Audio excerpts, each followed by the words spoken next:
Price the Lord. அல்லேலூயா, அல்லேலூயா. இந்த 5வது நாள் அதிகாலை ஜெபத்துல கர்த்தர் நம்மை ஆசீர்வதிக்கிறார். அல்லேலூயா. 5வது அதிகாரத்தை நாம் இப்பொழுது வாசித்து முடித்திருக்கிறோம். இந்த நாளுக்கென்று நாம் தியானிக்க வேண்டிய வேத பகுதி 13 15 வரை. அல்லேலூயா. சொஸ்தமாக்கப்பட்டவன் ஆ, அவர் இன்னார் என்று அறியவில்லை. அவ்விடத்தில் ஜனங்கள் கூட்டமாய் இருந்தபடியினால் இயேசு விலகி இருந்தார். அதற்கு பின்பு இயேசு அவனை தேவாலயத்திலே கண்டு, இதோ நீ சொஸ்தமானாய், அதிக கேடானதொன்றும் உனக்கு வராதபடி இனி பாவம் செய்யாதே என்றார். அந்த மனுஷன் போய் தன்னை சொஸ்தமாக்கினவர் இயேசு என்று யூதருக்கு அறிவித்தான். அல்லேலூயா. Praise the lord. இந்த பகுதியை நாம் சுருக்கமாக தியானித்து ஜெபித்து முடிக்க போகிறோம். அல்லேலூயா. இந்த மனுஷனை குறித்து அங்க சொல்லப்பட்டிருக்கு, 38 வருஷமாய் அவன் என்ன பண்றான்? வியாதியாக இருக்கிறான். அந்த பெதஸ்தா குளத்துல 38 வருஷமாய் வியாதியாக படுத்த படுக்கையில இருக்கிறான். ஆனால் இங்க ஒரு மறைவான ஒரு விஷயம் என்ன அப்படின்னா, 38 வருஷமாய் அவன் வியாதியா இருந்தால் கூட அவன் சொஸ்த புத்தியுள்ளவனா இருக்கிறான். அவனுடைய எண்ணங்களில சிந்தைகளில எந்த தடுமாற்றமும் இல்லை. எப்படின்னா, ஆண்டவர் கேள்வி கேட்கிறார், நீ சுகமடைய வேண்டும் என்று விரும்புகிறாயா? அப்ப அந்த கேள்விக்கெல்லாம் கரெக்டா பதில் சொல்றான். அந்த ஆன்சர் எப்படிப்பட்டது அதை விட்டுருங்க. அப்போ ஒருத்தர் பேசினா அந்த பேச்சுக்கு பதில் கொடுக்குறார். அப்போ ஐசியூல இருக்கிறவங்களை பார்த்தீங்கன்னா, நம்ம பேசினா அவங்க என்ன பண்ண மாட்டாங்க, பதில் பேச மாட்டாங்க. அவங்களுக்கு சுயநினைவு இருக்காது. அவங்க அப்படியே அந்த கோமா ஸ்டேஜில் இருப்பாங்க. ஆனா 38 வருஷமா வியாதியா இருந்தால் கூட அவனுடைய எண்ணங்கள் சிந்தைகள் என்ன இருக்கு, ஆன்சர் பண்ற அளவுக்கு தெளிவா இருக்கு. கேட்கிற கேள்வி என்ன, அதுக்கு என்ன பதில் கொடுக்கணும், எல்லாம் அவனுக்கு என்ன இருக்கு, தெளிவாக இருக்கு. அப்ப அவன் வியாதியஸ்தனாக இருந்தாலும் அவன் சொஸ்த புத்தியுள்ளவனாக இருக்கிறான். சரி, அடுத்து சொஸ்தமாக்கப்பட்டவன் அவர் இன்னார் என்று அறியவில்லை அப்படின்னு சொல்றான். அப்போ எழுந்து நட, படுக்கை எடுத்துக்கொண்டு நடந்தா எழுந்து நடந்துடுறான். அவனுக்கு சுகமாய் உடனே சொல்லப்பட்டிருக்கு, உடனே அவன் எழுந்து நடந்தான் அப்படின்னு சொல்லி, உடனே அந்த மனுஷன் சுஸ்தமாகி தன் படுக்கை எடுத்துக்கொண்டு நடந்து போனான் அப்படின்னு சொல்லப்பட்டிருக்கு. அப்ப யூதர்கள் கேட்கறாங்க, இது ஓய்வு நாளா இருக்கிறது, அவங்களுக்கு சுகமாயிட்டா நல்லது நடந்துருச்சு, அதை பத்தி எல்லாம் அவங்களுக்கு என்ன இல்லை, அக்கறை இல்லை. பைபிள் மீறிட்டான். அல்லேலூயா. நியாயப்பிரமாணத்தை மீறி விட்டான். ஞாயிற்றுக்கிழமை எந்த வேலையும் செய்யக்கூடாது, நீங்க எப்படி செய்யலாம் அப்படின்னு சொல்லி என்ன பண்றான், கொஸ்டின் பண்ண வந்துட்டாங்க யூதர்கள். அப்ப யார் உன்னை சொஸ்தமாக்கிறது அப்படின்னு அவன்கிட்ட கேட்கும் போது அவன் சொல்றான், அவர் இன்னார் என்று அறியவில்லை. அது யாருன்னு எனக்கு தெரியாது. ஓசியாவின் புஸ்தகம் 2வது அதிகாரம் 20வது வசனத்தை நாம் வாசிக்கலாம். ஓசியா 2:20. அல்லேலூயா. உண்மையாய் உன்னை எனக்கு நியமித்துக் கொள்வேன், உண்மையாய் உன்னை எனக்கு நியமித்துக் கொள்வேன், நீ கர்த்தரை அறிந்து கொள்வாய். நீ கர்த்தரை அறிந்து கொள்வாய். அல்லேலூயா. இது ஏற்கனவே நம்ம ஒரு மாசத்துல ஒரு வாக்குத்தத்த வசனமாக வச்சு இந்த ஒரே வசனத்தை நாம தியானிச்சுக்கிட்டு இருக்கோம். அல்லேலூயா. நாம தியானித்து இருக்கிறோம். உண்மையாய் உன்னை எனக்கு நியமித்துக் கொள்வேன், நீ கர்த்தரை அறிந்து கொள்வாய். அல்லேலூயா. சொஸ்தமாக்கப்பட்டவன் அவன்கிட்ட கேட்கிறாங்க, உன்னை சொஸ்தமாக்கியது யார் என்று சொல்லி கேட்கிறாங்க. அவன் சொல்றான், நான் அவரை அறியவில்லை. அல்லேலூயா. உண்மையிலே அவனுக்கு தெரியாது. சொல்லப்பட்டிருக்கு, இயேசு ஜனக்கூட்டமா இருந்தபடினால் விலகி இருந்தான். அவருடைய முகத்தை அவன் சரியா பார்க்கல. சத்தம் தான் வந்துச்சு, எழுந்து நட என்று சொன்னார். எழுந்து நடனா சுகமாயிட்டான். அப்பதான் பெரிய கூட்டம் கூட்டிட்டாங்க உடனே. அப்ப சரியாக என்ன பண்ணல, அவனால அடையாளம் கண்டுகொள்ள முடியவில்லை. அது யதார்த்தமான வார்த்தை, நான் அவரை அறியவில்லை. சரி, அடுத்த பாயிண்ட் பாத்தீங்க அப்படின்னா, அதற்கு பின்பு இயேசு அவனை தேவாலயத்திலே கண்டு. ஆமென். அல்லேலூயா.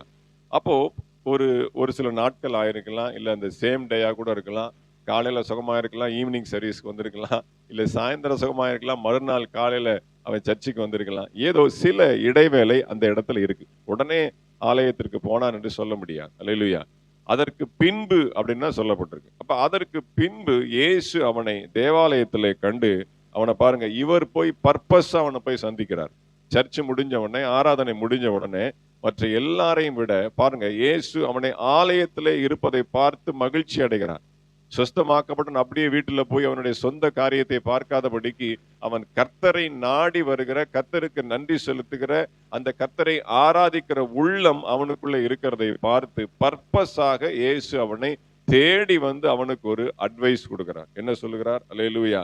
இதோ நீ சொஸ்தமானாய், அதிக கேடானதொன்றும் உனக்கு வராதபடி இனி பாவம் செய்யாதே. அல்லேலூயா. இதுதான் முக்கியமான பாயிண்ட். அப்ப பாருங்க, அவனுக்கு ஒரு வேலை சொல்லியிருப்பாங்க ஜனங்கள், அப்பா நீ 38 வருஷமா படுக்கையா இருந்த, இயேசுன்ற ஒருத்தர் தான் அவனை சுகமாக்கினாரு. அவர் உன்னை மட்டும் இல்ல, நிறைய பேரை ஊருக்குள்ள என்ன பண்ணிட்டு இருக்காரு, சுகமாயிட்டு இருக்காரு, அற்புதம் எல்லாம் செஞ்சுக்கிட்டு இருக்கிறாரு அப்படின்னு சொல்லி அவனுக்கு அதிகமான இயேசுவை குறித்த வார்த்தைகள் அவனுக்கு வந்திருக்கலாம். ஆனா இப்போ பாருங்க, அவன் கேட்டிருந்தா கூட அவனுக்கு நேரா there is a direct encounter of Jesus. அல்லேலூயா. அப்ப அந்த நிலைமையில படுக்கையில் இருக்கும்போது பேசினது வேற, இப்ப சொஸ்தமாக்கப்பட்ட பின்பு நேரடியாக முகத்துக்கு நேரா ஃபேஸ் டு ஃபேஸ் வந்து அதிக கேடானதொன்றும் வராதபடிக்கு நீ ஜாக்கிரதையாயிரு அப்படிங்கிறார். பாவம் செய்யாதபடி, அந்த வார்த்தை ரொம்ப முக்கியம், பாவம் செய்யாதபடிக்கு நீ எச்சரிக்கையாயிரு. இப்ப இவனுக்கு என்ன ஆயிடுச்சு, உறுதி ஆயிடுச்சு. ஏன்னா பாவத்தை குறித்து ஒருவர் பேசுகிறார் என்றால் அது இயேசுவை அல்லாமல் வேறு ஒருவரும் கிடையாது. உண்மையாக உன்னை எனக்கு நியமித்துக் கொள்வேன். ஆண்டவர் யாரை நியமித்துக் கொள்கிறார் என்றால் பாவம் செய்யாத நபரை தமக்கு அவர் நியமித்துக் கொள்கிறார். நீ சுகமானது எனக்கு பெருசு இல்லை. அல்லேலூயா. 38 வருஷமாய் படுத்த படுக்கையா இருந்து நீ சுகமானது உனக்கு வேணா பெருசா இருக்கலாம். ஆனா எனக்கு என்ன பெருசு அப்படின்னா, உண்மையாய் உன்னை நான் எனக்கு நியமித்துக் கொள்ள வேண்டும், நீ கர்த்தரை அறிந்து கொள்ள வேண்டும் என்று சொன்னால் நீ பாவம் செய்யாதிருக்க வேண்டும். அல்லேலூயா. அப்ப பாவத்தை குறித்தும் நீதியை குறித்தும் கண்டித்து உணர்த்துகிற பரிசுத்த ஆவியானவரை உடைய இயேசு கிறிஸ்து அந்த இடத்துல கண்டித்து எச்சரிக்கையாய் பேசுகிறார் என்றால் அவனுக்கு அந்த இடத்துல ஊர்ஜிதமாயிருச்சு, இவர் இயேசுதான். அல்லேலூயா. இது பெருசு இல்லை, அவன் நினைத்து கொண்டது பெருசு இல்லை. அடுத்த வசனம் தான் ரொம்ப முக்கியமான விஷயம். அந்த மனுஷன் போய் தன்னை சுஸ்தமாக்கினவர் இயேசு என்று யூதர்களுக்கு அறிவித்தான். முதன் முறையில யூதர்கள் அவனை தேடி வந்தாங்க. அவனை தேடி வந்து உன்னை சுகமாக்கியது யார் என்று கேட்டார்கள். அப்பொழுது அவன் உண்மையிலேயே தெரியல, எனக்கு யாருன்னு தெரியல அப்படின்ட்டான். இரண்டாவது முறை யார் அவன்கிட்ட கேட்கல. அந்த சாப்டர் முடிஞ்சிருச்சு, அவங்க போயிட்டாங்க, அந்த டிஸ்கஷன் முடிஞ்சிருச்சு, அந்த கலைபரம் எல்லாம் முடிஞ்சிருச்சு. ஆனால் இரண்டாவது முறையாக அவர்தான் இயேசு என்று சொல்லி அவனுடைய உள்ளத்துல ஊர்ஜிதமான பிறகு இவன் பர்பஸா போகிறான். அதான் பெரிய விஷயம். அல்லேலூயா. அவன் போய் யூதர்களை தேடி சொல்றான், அவர் இயேசு என்று அறிவித்தான். அல்லேலூயா. பர்பஸா எதிரிய போய் குகையில சந்திக்கிற மாதிரி. அல்லேலூயா. குகையில சிங்கத்தை போய் நாமளே வாலண்டியரா சந்திக்கிற மாதிரி. அல்லேலூயா. அவன் பர்பஸாய் அவன் போய், யார் அவன்கிட்ட கேட்கல, அது அன்னைக்கோட முடிஞ்சு போச்சு. அதுக்கப்புறம் யார் அதை டிஸ்கஸ் பண்ணல. But he want to stress the people. அல்லேலூயா. அவன் இயேசுவை அறிவிக்க ஆவல் உள்ளவனா இருந்தான். அதான் எனக்கு ஆச்சரியமா இருக்கு. ஆமென். எப்பேற்பட்ட ஒரு குணம் பாருங்க. அல்லேலூயா.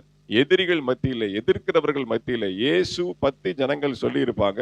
அவரை விரோதிக்கிற ஒரு கூட்டமும் இந்த பட்டணத்துல உண்டு என்பதையும் அவனுக்கு சொல்லி இருப்பாங்க. அதை குறித்து அவன் கவலைப்படவே இல்லை. அல்லேலூயா. இதைத்தான் நாம் இன்னைக்கு பார்க்க போகிறோம். எதிரி என்று தெரிந்தும், பிடிக்காது என்று சொல்லி தெரிந்தும் அவர்களிடத்திலே இயேசுவை போய் எப்படி சொல்லுகிறது, இதைத்தான் நாம் இன்னைக்கு பார்க்க போகிறோம். அப்போஸ்தலர் நடபடிகள், சரி, யோவான் சுவிசேஷம் 9வது அதிகாரம்.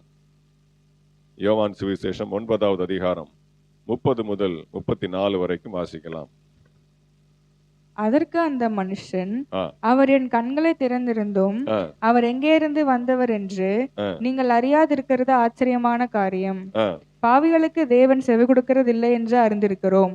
ஒருவன் தேவ பக்தி உள்ளவனாயிருந்து அவருக்கு சித்தமானதை செய்து வந்தால் அவனுக்கு செவி கொடுப்பார். பிறவி குருடனுடைய கண்களை ஒருவன் திறந்தான் என்று உலகம் உண்டானது முதல் கேள்விப்பட்டதில்லையே. அவர் தேவனிடத்திலிருந்து வராதிருந்தால் ஒன்றும் செய்ய மாட்டாரே என்றான். அவர்கள் அவனுக்கு பிரதியுத்தரமாக, முழுவதும் பாவத்தில் பிறந்த நீ எங்களுக்கு போதிக்கிறாயோ என்று சொல்லி அவனை புறம்பே தள்ளிவிட்டார்கள். யோவான் 9ஆம் அதிகாரம் மிக விசேஷமான அதிகாரம். ஏன் கேட்டீங்கன்னா, ஒரு சம்பவத்தை குறித்து முழு அதிகாரமும் எழுதப்பட்டிருக்கிறது. அந்த அதிகாரத்தினுடைய அந்த 9ஆம் அதிகாரம் தியானிக்கும் போது ஆண்டவர் என்ன நமக்கு வெளிப்படுத்துகிறான்னு தெரியல. அந்த ஒரு அதிகாரம் முழுமையாக ஒரு மனிதனை பற்றி, ஒரு சம்பவத்தை பற்றி, ஒரு அற்புதத்தை பற்றி மட்டுமே விளக்கக்கூடிய அதிகாரமாக இருக்கிறது. அது திரும்ப திரும்ப பாத்தீங்கன்னா அவ்வளோ நல்லா இருக்கும். அப்போ இதே சம்பவம் தான் அங்கேயும் நடக்குது. பிறவிக்குடன் ஒருவனுக்கு ஆண்டவர் சுகத்தை கொடுக்கிறார், அவன் பார்வை அடைகிறான். அவன்கிட்டையும் கேட்கிறாங்க யாரு. அவன் பாத்தீங்கன்னா அதிகமாய் ஸ்ட்ரெஸ் பண்றான், விட்டா அவங்கள அடிச்சிடும் போல. அந்த மாதிரி, நான் கண்ணு தெரியல, எனக்கு கண்ணு தெரிஞ்சிருக்கு, அதை கூட விசுவாசிக்க முடியல. நீங்க அவர் தேவனிடத்திலிருந்து வந்து இதை விட ஒரு வேலை என்ன உங்களுக்கு சாட்சி வேணும்? அவர் தேவனிடத்தில் வந்த மேசியா என்பதற்கு நான் பார்வை அடைந்ததை விட வேறு என்ன சாட்சி உங்களுக்கு வேணும்? இவ்வளவு பிடிவாதமா இருக்கிறீங்களே, அவரை இயேசு அவர்தான் மேசியா, அவர்தான் உலக ரட்சகர் என்பதை தாராளமாய் உங்கள் மனசு ஏற்றுக்கொள்வதற்கு ஏன் இப்படிப்பட்ட தயக்கம்? ஏன் இப்படி போராடுறீங்க, எதிர்க்கிறீங்க? பாருங்க எவ்வளவு அழகா சொல்றான் பாருங்க. ஒருவன் தேவ பக்தி உள்ளவனா இருந்து அவருக்கு சித்தமானதை செய்தால் அவனுக்கு செவி கொடுப்பார். அவர் தேவனிடத்திலிருந்து வராதிருந்தால் ஒன்றும் செய்ய மாட்டாரே. அவ்வளவு அழகா சொல்றார். கடைசியில் அவங்க சொல்லி முடிக்கிறாங்க, நீ எங்களுக்கு போதிக்கிறாயோ? என்ன அர்த்தம்? போதனை செய்கிறான். போய் சொல்லுவது மட்டுமல்ல, எதிரிகள் மத்தியில, இயேசுவை பிடிக்காத ஜனங்கள் மத்தியில போய் சொல்கிறதிலே மட்டுமல்ல, அதை விளக்கி சொல்ல, போதிக்க, பிரசங்கம் பண்ண, அதை உறுதியாய் அடித்து பேச, அப்படிப்பட்ட ஒரு பவர் யாருக்கு இருக்கு? இந்த சுகமான ஜனங்களுக்கு இருக்கு. அல்லேலூயா. அப்போ நம்ம அந்த அளவுக்கு நம்ம வைராக்கியமா இருக்கு. அவங்களுக்கு பிடிக்காது நமக்கு நல்லாவே தெரியும். அவங்க அதை பேசினா விரும்ப மாட்டாங்கன்னு தெரியும். ஆனா நம்ம பேசுறோமா? இயேசுவை குறித்து யார்கிட்டயாவது நம்ம பேசணும்னா அவங்களுக்கு பிடிக்காது நமக்கு நல்லா தெரியும். தெரியுமா தெரியாது? ஆனாலும் நம்ம என்ன பண்றோம்? பேசணும். அதான் இன்னைக்கு டாபிக். பேசணும். அல்லேலூயா. பிடிக்குதோ பிடிக்கலையோ, நம்மளை அடுத்த முறை அவங்க ஏற்றுக்கொள்ளுகிறாங்களோ ஏற்றுக்கொள்ளலையோ, அல்லேலூயா, நம்மை போய் நிறுத்தினதனுடைய நோக்கமே ஆண்டவருடைய அன்பை குறித்து சொல்லுகிறதா. அல்லேலூயா. கடந்த நாட்கள்ல ஒரு சாட்சி கேட்டேன் அப்படின்னு நினைக்கிறேன். நம்ம இங்க இரவு ஜெபத்துல தான் சொன்னாரோ, சாலமன் பாஸ் சொன்னாரோ, ஒருவருக்கு இயேசு பத்தி ஒருத்தர் சொல்லிட்டு போயிட்டார். அவன் ரொம்ப கடுமையான சொன்னார்ல, ஏதோ டக்குன்னு எனக்கு ரீகால் பண்ண முடியல. அவனுக்கு இயேசு பத்தி சொன்னாலே பிடிக்காது, ரொம்ப மூர்க்கமா இருப்பான், ரொம்ப ஒரு முரட்டாட்டமா இருப்பான். ஆனாலும் ஒருத்தர் ரொம்ப உற்சாகமா போய் அவன்கிட்ட போய் அடித்து பேசி ஆண்டவர் தான் ரட்சகர் அப்படின்னு ரொம்ப வருஷம் கழிச்சு, பல வருஷம் கழிச்சு, அவனுடைய மனைவி ரொம்ப பலவீனமா இருந்து, சுகவீனமா இருந்து, எல்லா டாக்டர்ஸ் கைவிட்டு, எல்லா கோயிலுக்கும் போய் ஒன்னும் சுகமாக முடியாது. அப்போ அவனுக்கு அந்த வார்த்தை ரீகால். ஐயோ, அன்னைக்கு ஒரு மனுஷன் சொன்னார், என்னைக்காவது ஒரு நாள் இயேசுவை நீ நினைக்க வேண்டிய நிலைமை வரும், அப்ப நீ இயேசுவை நோக்கி கூப்பிடு, ஆண்டவர் உன்னை கைவிட மாட்டார் அப்படின்னு சொன்ன உடனே அவன் போய் ஆண்டவர்கிட்ட சொல்றான், ஜெபிக்கிறான். உடனே மனைவிக்கு சுகமாகிறது. பைபிள்ல நடந்ததில்லை, இப்பொழுது நம்முடைய சம காலத்துல நடந்த ஒரு அற்புதம். அல்லேலூயா. அப்ப அதெல்லாம் நினைத்து பார்க்கும் பொழுது அவங்களுக்கு பிடிக்கல அப்படின்னு சொல்லி அவங்களுடைய ஆவிதான் சொல்லும், அவங்களுடைய ஆத்மா அல்ல. எல்லா ஜனங்களுக்கும், எல்லா ஜனங்கள் மத்தியில தேவ தூதர்கள் இருப்பாங்க. அந்த தேவ தூதர்கள் அவர்களுக்குரிய, இப்ப பியூலாக்கு 2 தூதர்கள் இருப்பாங்க, ராஜுக்கு 2 தூதர்கள் இருப்பாங்க. எல்லாருக்குமே தேவ தூதர்களை ஆண்டவர் நியமித்திருக்கிறார். அப்ப அந்த தேவ தூதர்கள் யாராவது வந்து இயேசுவை குறித்து சொல்ல மாட்டார்களா என்று சொல்லி ஆவலோடு அவர்கள் காத்து கொண்டிருப்பார்கள். அல்லேலூயா. அப்போ அந்த தேவ தூதர்கள் ஏற்ற நேரத்துல ரட்சிப்புக்கு உதவி செய்வாங்க. அல்லேலூயா. அப்ப இயேசு பிடிக்காது என்று சொல்லி இருக்கிற ஜனங்களுக்கு கூட நம்ம பவ்யமாக, சாஃப்டாக, நம்மளால எந்த முறையில ப்ரொஃபஷனலா சொல்ல முடியுமோ, எந்த முறையில நம்ம ஆண்டவரை பற்றி அருமையாய் சொல்ல முடியுமோ அதை சொல்லித்தான் ஆக வேண்டும். அல்லேலூயா. அவங்க ஏற்றுக்கொள்ளுகிறது, அது ஏற்றுக்கொள்ளாமல் இருப்பது நமக்கு காரியம் அல்ல.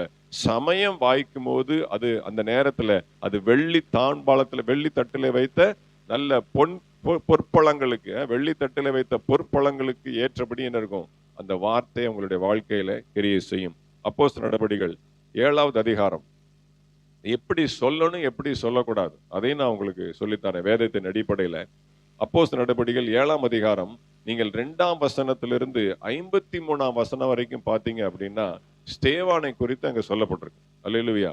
என்ன பண்றான்? ஸ்தேவானை ஆலோசனை சங்கத்துல பிடிச்சு அவனை குற்றவாளியாக நிப்பாட்டிடுறாங்க.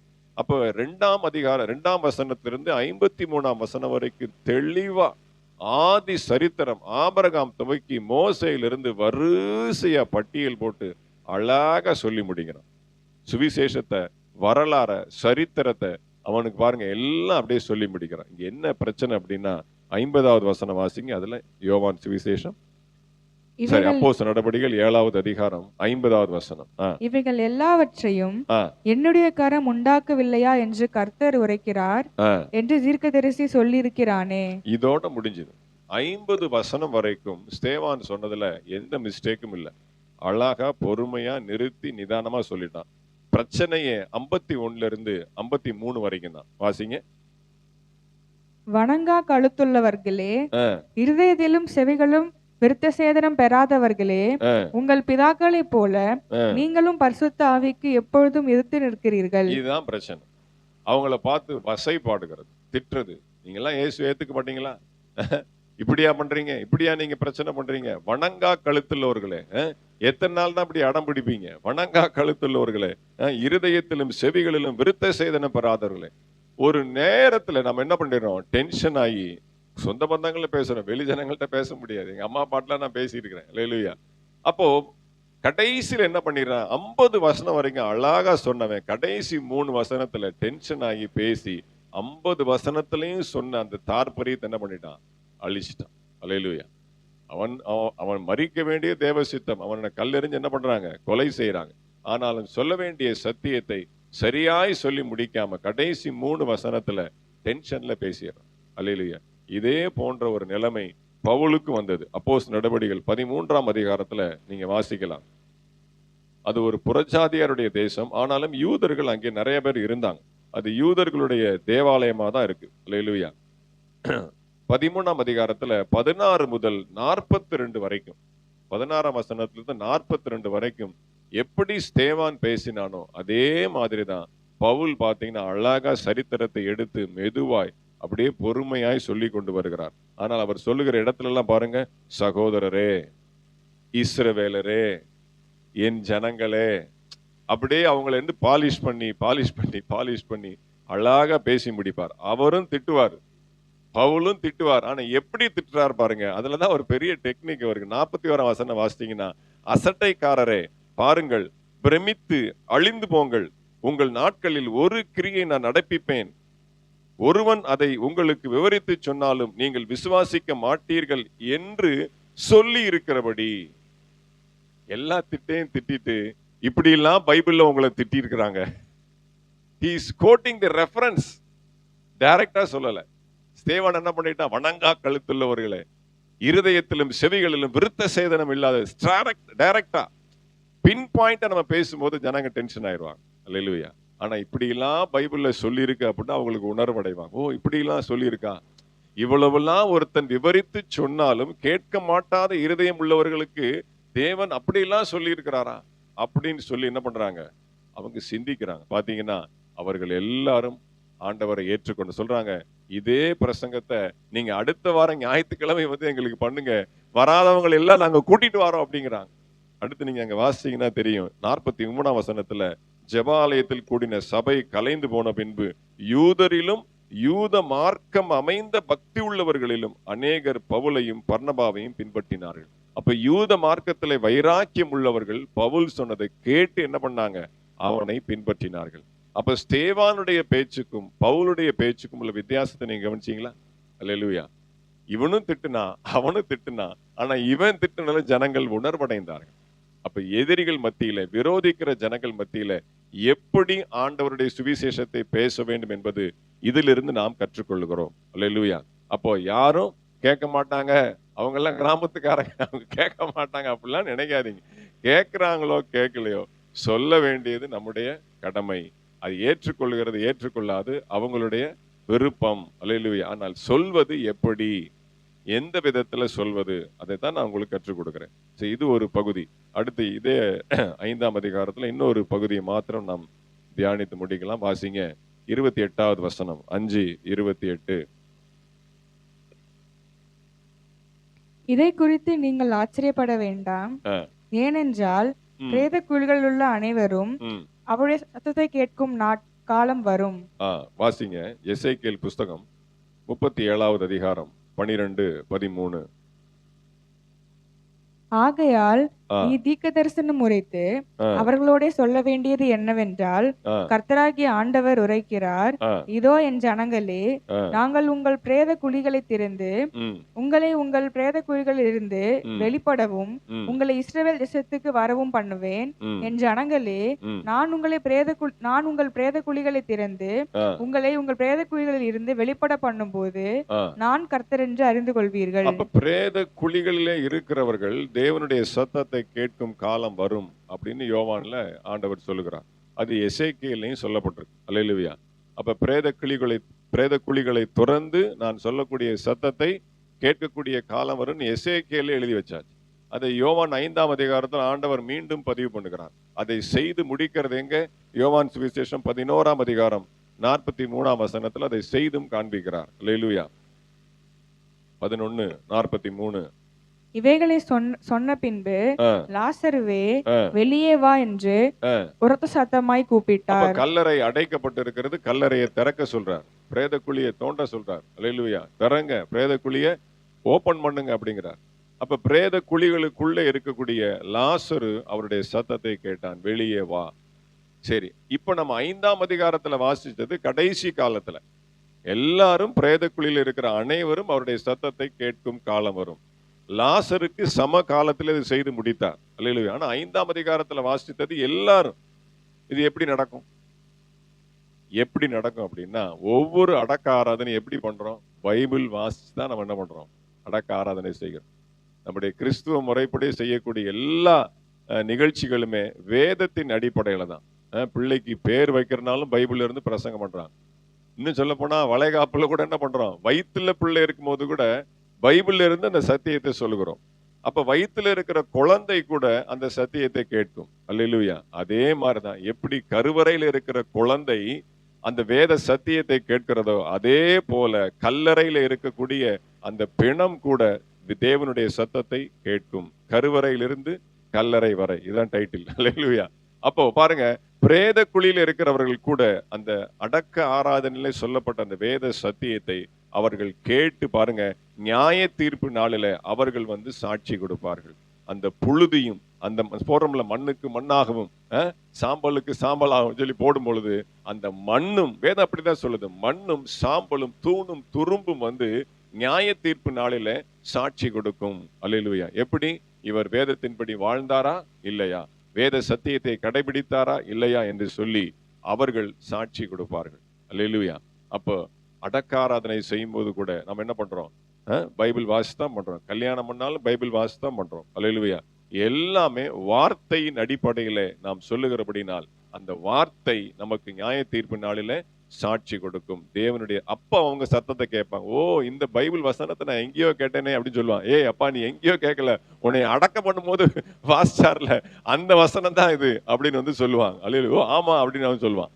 அப்போ எல்லாரும் தேவனுடைய சத்தத்தை கேட்கும் காலம் வரும். அப்போ உங்களுக்கு எனக்கும் பாக்கியம் என்ன அப்படின்னா, வார வாரம் கேட்கிறோம், டெய்லி கேட்கிறோம். ஆனா அதை உள்ள ஸ்டாக் வைக்காம மரித்து போகிறதுக்கு முன்பாக, குழியிலே அடக்கம் பண்ணுவதற்கு முன்பாக உயிரோடு இருக்கிற வரைக்கும் யாருக்காவது சொன்னீங்கன்னா அது பிரயோஜனமா இருக்கும். நீங்களே உள்ள போட்டு அடக்கி வைக்கிறத விட மற்றவங்களுக்கு அப்பா நீ குழியில போற அப்படிலாம் சொல்லிடாதீங்க யார்ட்டையும். ஆண்டவர் அந்த எதிர்பார்க்கிறார். அதுதான் நான் உங்களுக்கு சொல்ல வரேன். அப்போ அந்த தேவனுடைய சத்தம் என்ன அப்படின்னா, எல்லாருமே ஒரு நாள் நீங்க சொன்ன அந்த சுவிசேஷத்தை நியாய தீர்ப்பு நாளில அவர்கள் என்ன பண்ணுவாங்க? அதை கண்டுகொள்வாங்க, அதை அறிந்து கொள்வாங்க. அப்போ கர்த்தரை அறிந்து கொள்வதற்கு, பிறர் ஜனங்கள் அறிந்து கொள்வதற்கு நாம் ஒரு கருவியாக இருக்க வேண்டும்.